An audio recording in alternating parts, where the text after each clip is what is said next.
Hello दोस्तों, क्या हाल है। आज तारीख हो गई 15 अगस्त 2025 दिन शुक्रवार और हम देखने वाले हैं यूपी बिहार के इस सप्ताह की ऐसी 25 सेलेक्टेड खबरें जो आपके लिए बिल्कुल काम की होने वाली है। चाहे आप आम आदमी हो या खास, अमीर हो या गरीब, बच्चे हो या बुजुर्ग, आप सबके लिए आपका DLU न्यूज चैनल खबरें लेकर आ गया है। तो देर किस बात की, फटाफट वीडियो में आगे बढ़ते हैं और सबसे पहले 50 सेकंड में एक नजर डालते हैं आज के इतिहास के उस यादगार पन्नों पर। दोस्तों, आज 15 अगस्त का दिन है, यानी वो ऐतिहासिक क्षण जब सन 1947 में भारत ने ब्रिटिश हुकूमत की बेड़ियां तोड़कर अपनी आजादी हासिल की थी। इस सफर में राष्ट्रपिता महात्मा गांधी का योगदान बेहद अहम रहा। लेकिन हैरानी की बात यह है कि आजादी की खुशी में वे दिल्ली में नहीं बल्कि बंगाल के नोआखली में थे, जहां वे सांप्रदायिक हिंसा रोकने के लिए अनशन कर रहे थे। और हाँ, 15 अगस्त की तारीख यूं ही नहीं चुनी गई थी, बल्कि इसके पीछे एक खास ऐतिहासिक कारण छुपा है। आज हम इस आजादी दिवस पर उसी दिन से जुड़े इन खास पलों को याद कर रहे हैं। तो ये थी आज से जुड़ी इतिहास की कुछ जानकारी। अब इसी के साथ वीडियो में आगे बढ़ने से पहले एक इम्पोर्टेंट पॉइंट की बात करें तो अगर आपने वीडियो को लाइक नहीं किया तो जरूर करें और अपने गांव, जिले, राज्य का नाम बताना ना भूलें। चलिए अब इस बुलेटिन की पहली खबर की ओर बढ़ते हैं। उत्तर प्रदेश में भारी बारिश का अलर्ट। लखनऊ समेत कई जिलों में मौसम विभाग ने रेड अलर्ट जारी किया है। अगले कुछ घंटों में तेज बारिश की संभावना जताई गई है। नदियों का जलस्तर बढ़ने से बाढ़ का खतरा मंडरा रहा है। प्रशासन ने लोगों से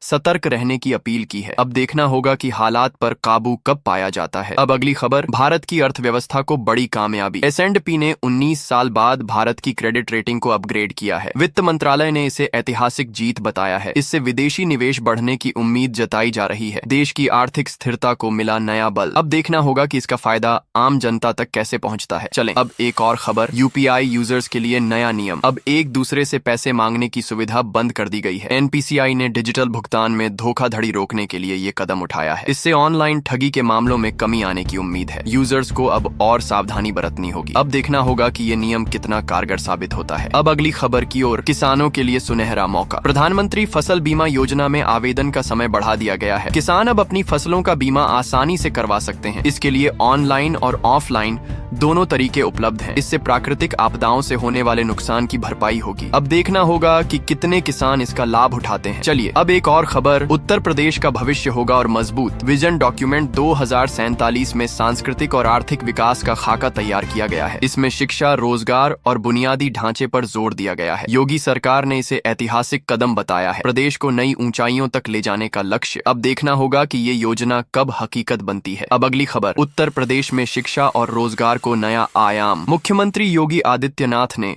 साइबर सिक्योरिटी और तकनीकी शिक्षा पर जोर दिया है। युवाओं को आधुनिक तकनीक से जोड़ने की योजना बनाई गई है। इससे अपराध नियंत्रण और रोजगार के नए अवसर खुलेंगे। प्रदेश में डिजिटल क्रांति की शुरुआत। अब देखना होगा कि ये कदम कितना रंग लाते हैं। चलें अब एक और खबर, उत्तर प्रदेश के युवाओं के लिए विदेश में नौकरी का मौका। जापान और जर्मनी में रोजगार के लिए विशेष प्रशिक्षण कार्यक्रम शुरू किया गया है। हजारों युवाओं को विदेश में नौकरी मिलने की उम्मीद है। इसके लिए स्किल डेवलपमेंट प्रोग्राम भी चलाए जा रहे हैं। युवाओं के लिए सुनहरा अवसर। अब देखना होगा कि कितने लोग इसका फायदा उठाते हैं। अब बुलेटिन की अगली खबर, मेरठ में पुलिस सब इंस्पेक्टर की तैयारी कर रहे युवाओं के लिए खुशखबरी। अब मुफ्त कोचिंग की सुविधा दी जाएगी। इससे गरीब और मेधावी छात्रों को बड़ा फायदा होगा। कोचिंग में विशेषज्ञ शिक्षकों की मदद मिलेगी। यूपी पुलिस भर्ती की तैयारी को मिलेगा नया बल। अब देखना होगा कि ये पहल कितने युवाओं का सपना पूरा करती है। चलिए अब अगली खबर की ओर बढ़ते हैं। उत्तर प्रदेश में पुलिस भर्ती का सुनहरा मौका। यूपी पुलिस सब इंस्पेक्टर भर्ती 2025 के लिए ऑनलाइन आवेदन शुरू हो गए हैं। हजारों पदों पर भर्ती के लिए योग्यता और आयु सीमा की जानकारी जारी की गई है। युवाओं में इस भर्ती को लेकर खासा उत्साह देखा जा रहा है। प्रशासन ने पारदर्शी चयन प्रक्रिया का भरोसा दिया है। अब देखना होगा कि कितने युवा इस मौके को भुनाते हैं। अब अगली खबर, बिहार में हैरान करने वाला मामला। पटना के मिंटू पासवान को सरकारी रिकॉर्ड में मृत घोषित कर दिया गया। इसके बाद मिंटू ने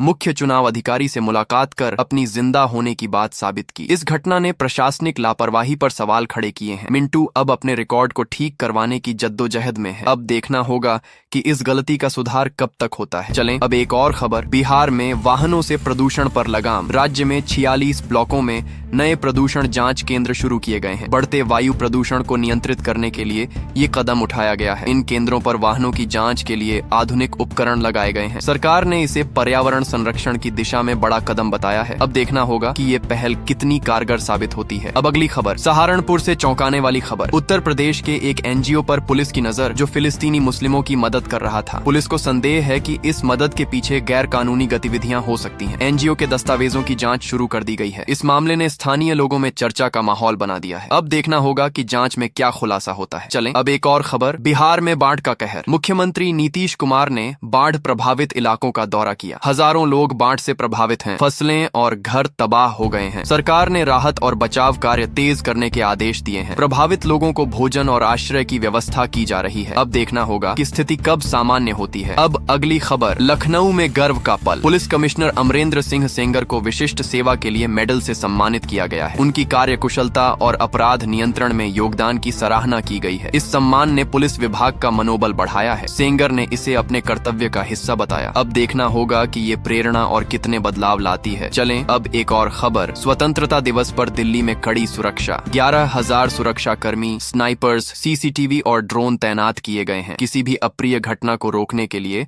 प्रशासन पूरी तरह सतर्क है। दिल्ली पुलिस ने सुरक्षा व्यवस्था को चाक चौबंद बताया है। इस बार स्वतंत्रता दिवस समारोह को और भव्य बनाने की तैयारी है। अब देखना होगा कि ये आयोजन कितना सुरक्षित रहता है। अब अगली खबर, रामपुर में बर्ड फ्लू का खतरा। उत्तर प्रदेश के रामपुर में बर्ड फ्लू के मामले सामने आए हैं। सैकड़ों मुर्गियों को जेसीबी से दफनाया जा रहा है ताकि संक्रमण न फैले। प्रशासन ने लोगों से सावधानी बरतने की अपील की है। पोल्ट्री फार्म्स पर विशेष निगरानी रखी जा रही है। अब देखना होगा कि इस खतरे पर कब तक काबू पाया जाता है। चलिए अब चलते हैं अगली खबर की ओर। भारतीय अंतरिक्ष अनुसंधान संगठन यानी इसरो ने नौकरी का सुनहरा मौका दिया है। 10वीं पास उम्मीदवारों के लिए भर्ती निकाली गई है, जिसमें उम्र सीमा 35 साल तक रखी गई है। चयनित उम्मीदवारों को 1,42,000 रुपए तक की तनख्वाह मिल सकती है। आवेदन प्रक्रिया जल्द शुरू होगी और युवाओं में इसे लेकर खासा उत्साह है। अब देखना होगा कि कितने लोग इस अवसर का लाभ उठाते हैं। आइए अब एक और महत्वपूर्ण खबर की बात करते हैं। उत्तर प्रदेश के मुख्यमंत्री योगी आदित्यनाथ ने साफ कर दिया है कि राज्य में कोई स्कूल बंद नहीं होगा। सरकार एकीकृत कैंपस बनाकर बच्चों को पढ़ाने की योजना बना रही है। इस कदम से ग्रामीण इलाकों में शिक्षा को बढ़ावा मिलेगा। कई जिलों में इन कैंपसों के लिए काम शुरू हो चुका है। देखते हैं यह योजना कब तक धरातल पर उतरती है। चलिए अब बात करते हैं एक बड़ी कानूनी खबर की। सुप्रीम कोर्ट में आवारा कुत्तों से जुड़े मामले की सुनवाई के लिए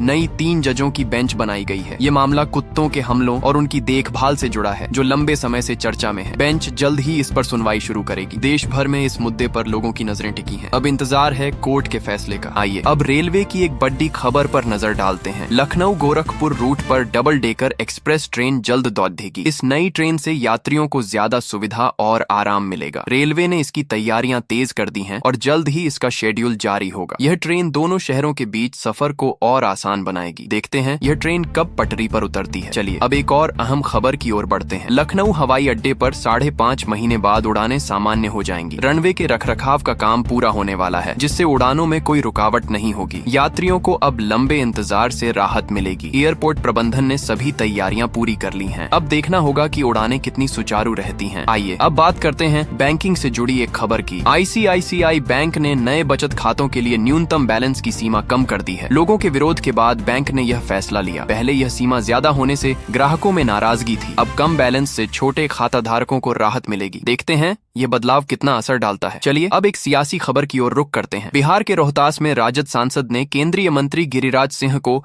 आतंकवादी कहकर विवाद खड़ा कर दिया है। इस बयान पर सियासी घमासान मच गया है। बीजेपी ने इसकी कड़ी निंदा की है और जवाबी हमले शुरू हो गए हैं। इस मुद्दे पर अब दोनों दलों में तीखी बयानबाजी हो रही है। अब देखना होगा कि यह विवाद कहां तक जाता है। आइए अब एक और खबर पर गौर करते हैं। लखनऊ हवाई अड्डे का रनवे विस्तार जल्द शुरू होने वाला है। 53 एकड़ जमीन के अधिग्रहण को मंजूरी मिल गई है। रनवे को 700 मीटर और लंबा किया जाएगा, जिससे अंतर महाद्वीपीय उड़ानें संभव होंगी। इससे लखनऊ का हवाई संपर्क और मजबूत होगा। अब इंतजार है इस प्रोजेक्ट के पूरा होने का। तो दोस्तों, ये थीं आज की कुछ महत्वपूर्ण खबरें और जानकारियां जो आपके लिए बेहद उपयोगी साबित हो सकती हैं। ऐसी जानकारी आपको शायद और कहीं एक साथ न मिल सके, इसलिए रोज की ताजा खबरों के लिए हमारे चैनल को सब्सक्राइब जरूर करें और वीडियो को लाइक नहीं किया तो लाइक करें।